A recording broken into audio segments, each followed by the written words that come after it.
Good afternoon, this is RFC Maki with the latest in my flight reports from the online games of Birds of Steel. I play on the Xbox 360. This report comes from an online battle that I played this past weekend. It was a quiet weekend, not a lot of people out there, only a few people in the games.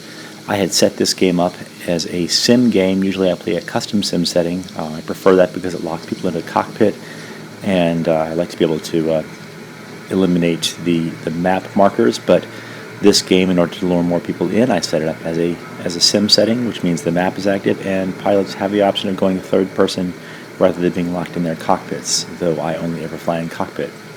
In this game, I'm flying the FW190 F8. That plane is a heavy, slow brick, it feels like, taking off. I'm usually just barely able to clear the trees at the end of the runway. Lifting off, then the trick is to immediately reverse and circle back towards your own airfield, trying to gain speed. But the first thing I do is to try to get the plane above 300 kilometers per hour, so that at least you can begin to fly. And then once it's around there, and you can see the plane here on the lower left dashboard, it is just above 300, and now I'm actually able to get some altitude. Usually by the time I loop around the back of the airfield, I like to be about 300 meters up in the air, about 1,000 feet in the air, so that by the time I climb to the center of the field, I can usually get to about 600 meters, or a little bit higher than that if I can manage it, and drop the nose down a little bit in the process in order to get the speed up to 350. 350 kilometers per hour seems to be the speed at which this plane can begin to operate well. And once you've gained altitude and get going, this plane seems to work very nicely at 400 kilometers per hour, but it is a difficult chore to get there. So here I am, having circled the airfield and having moved the plane forward. Now this was kind of a slow game. There's a number of I think there were 2 enemy planes out there that were being played by players. I had no allies in this particular match, but I was flying, looking out for my own AI, and looking out for the AI on the other side. So the beginning of the game then is again climbing altitude, trying to keep an eye towards the enemy airstrip, and also keeping an eye on the center marker of the field, which sits over the little city that's just down here to our left. At this point, I'm looking around trying to see what I can spot. This plane works very different compared to the A5. The A5, you can do a lot of zigzaggy maneuvering back and forth. This plane really seems to lose its energy with too much jerking around, and quite honestly, unless the AI are entirely distracted, my temptation for this game was to not go chasing after AI as much as possible. So I was really just trying to pick and choose my targets even more, primarily on the hunt for enemy planes.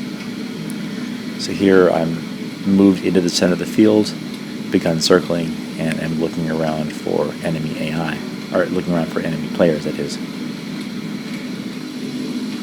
Quick check to the 6, and this plane has very nice visibility back there. Make sure that my 6 is in fact clear. And dropping my left wing a tad so that I can see if there's anything going on below me. Now, since I had the map active, I went ahead and used it, and so I had an idea that there were several planes below me. There you can see I was at the Italian, I forget what plane that is, but the Fiat or something, the Italian biplane, and right there's one of my G50s chasing after a Gladiator.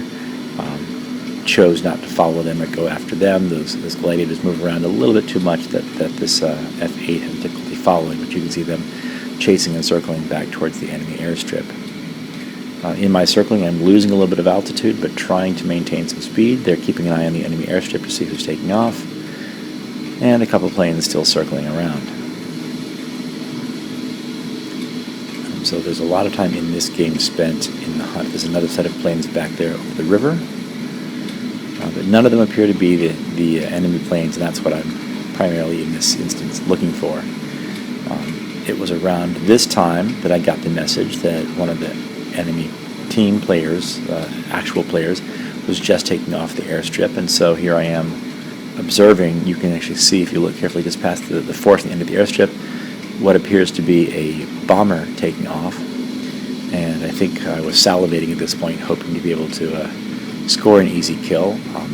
30 kills are required to unlock the skin for this plane, And I think at this point in the evening I had about 6 kills, so I had a long way to go.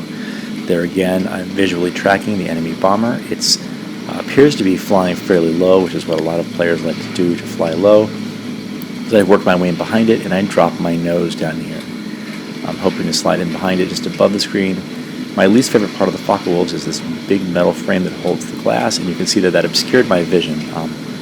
I lost sight of the bomber, and in my dive down here, I cannot see it. Now, what I did not notice is that bomber began climbing off to my left just a little bit. So here I go up, wondering where the hell that bomber went, or looking back behind me. He's nowhere on the ground below me, not in the river.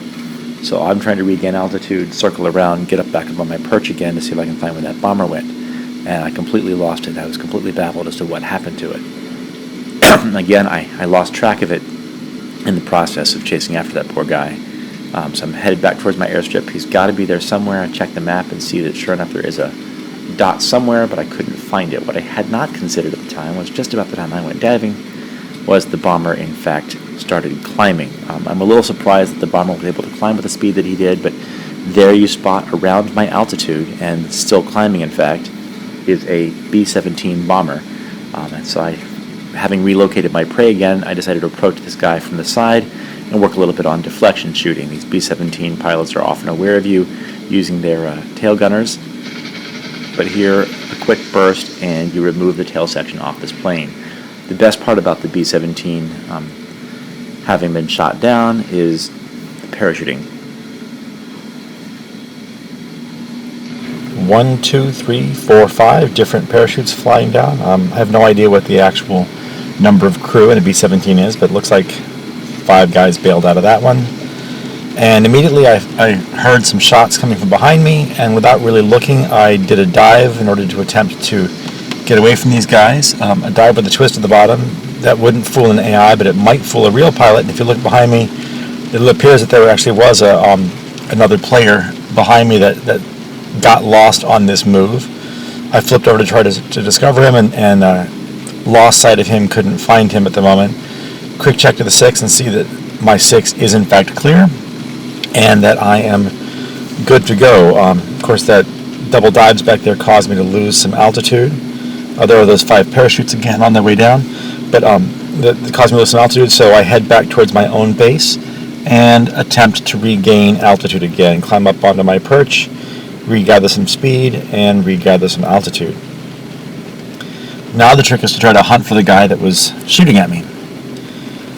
So this is the part where I head back towards the other end of the airfield again, or the other end of the field. Look to see what's around me, gain a little bit more altitude, and gain a little bit more speed. Also, I think I was secretly hoping that the bomber guy would take off again in a bomber. Now there I've spotted a plane and am slowly going after it. This is not one of the AI. This is the guy that must have been after me, fairly high altitude. I've just climbed up, so I don't have maximum speed there, but I thought I could try to track him from behind, see if I couldn't use the power of the Focke-Wulf 190 to catch up to him. So staying a little bit below and behind him, hoping he doesn't either check his 6 or doesn't watch his map. Check my own 6 and attempt to stay after him. At this point, when you're chasing after somebody like that, your best bet is that maybe they'll make a turn, and if you can take a turn, you can pull a lead turn on them and cut the distance somehow.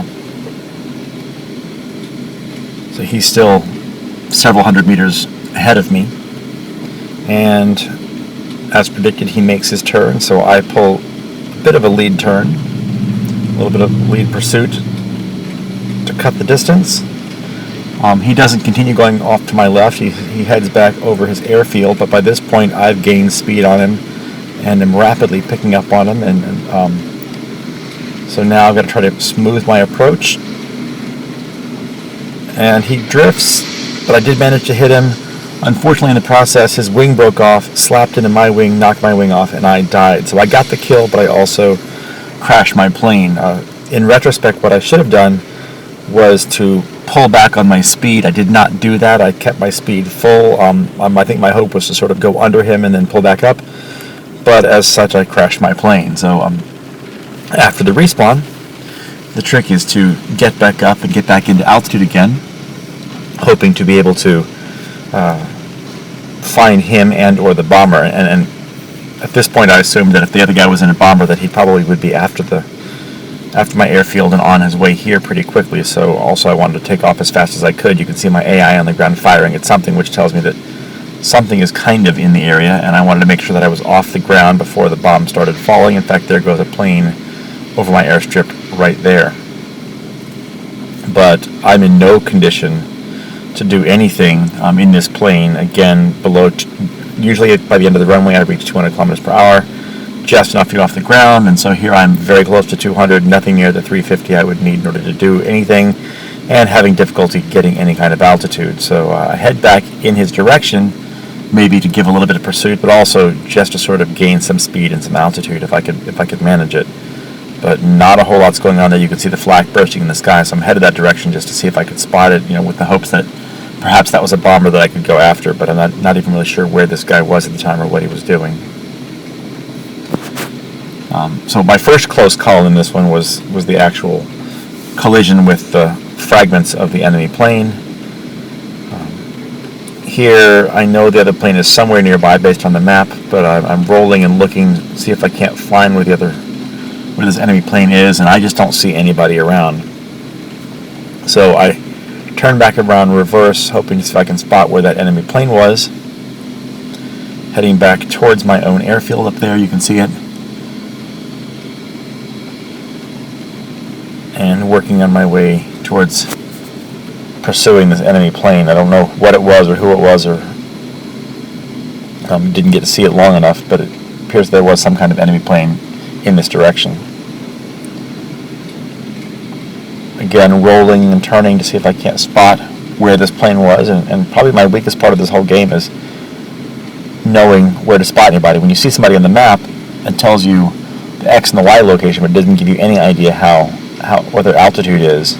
A lot of guys like to fly low, and so you can kind of keep staring at the ground hoping that they're down there, but if somebody's up in the sky, they can be backlit by the sort of bright lights, or they can be just very difficult to see. I'm still trying to work out for myself how to spot a plane once I know where they are on the map.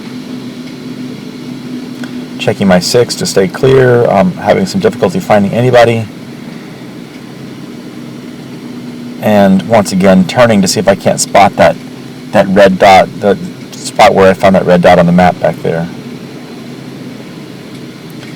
And I couldn't see him so much in the game, but I just spotted him now. Somewhere in the direction of that flak, there he is. So I've reversed and I'm pulling up on him. He shoots somebody down. And now I'm working to get onto a 6, so I roll back in and see if I can't stay on him.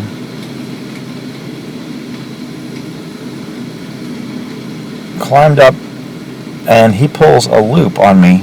I guess he has the energy that I didn't quite have, so he pulls a loop on me and gets behind me. Not much I could do there, and the guy that was doing this was actually a very nice and very good pilot. I wound up chatting with him in a later game, shot me down a few times, and he managed, I think, to put the reverse on me in this case. That loop put him in a good position and put me in a very bad position energy-wise. So at this point now, my second close call is that I've now got somebody on me that I'm trying to spot or find or look for, and I can't seem to get to. So now I went from in pursuit to being in danger fairly quickly.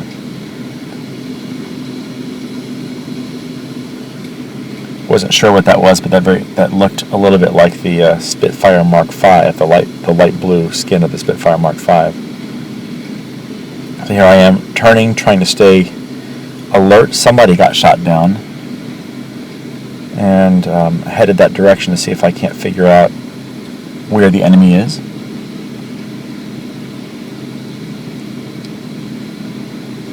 Got my altitude finally, feeling a little bit safer, and there is somebody just on my right quarter panel window there, and I begin pursuit on that plane. Turns out this is the guy I'm looking for. Off to my right, and so now I begin pursuit proper. Unfortunately, I lost him once again behind that panel. Worst designed cockpit I think I've ever seen, and totally lost track of him, trying to figure out where he is.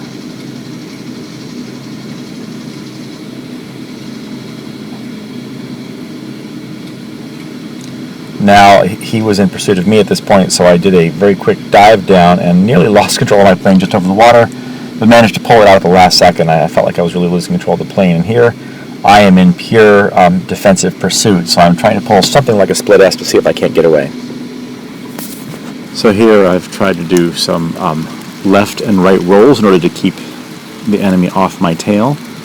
Trying to take advantage of the 109. You can see I'm trailing a little bit of smoke there, so I've been hit. And now the trick is to try to stay alive. Keeping back, look back there, I see the guy that's on my tail. I've actually shaken him and lost him. And at this point, I even managed to reverse onto him. Now I'm back onto his tail and began pursuit. And I thought I was going to be in a great position to shoot him down. And it was right around this point that the game ended. I managed to survive a dangerous situation, so yet one more difficult spot that I got myself out of. Cheers, see you guys next time.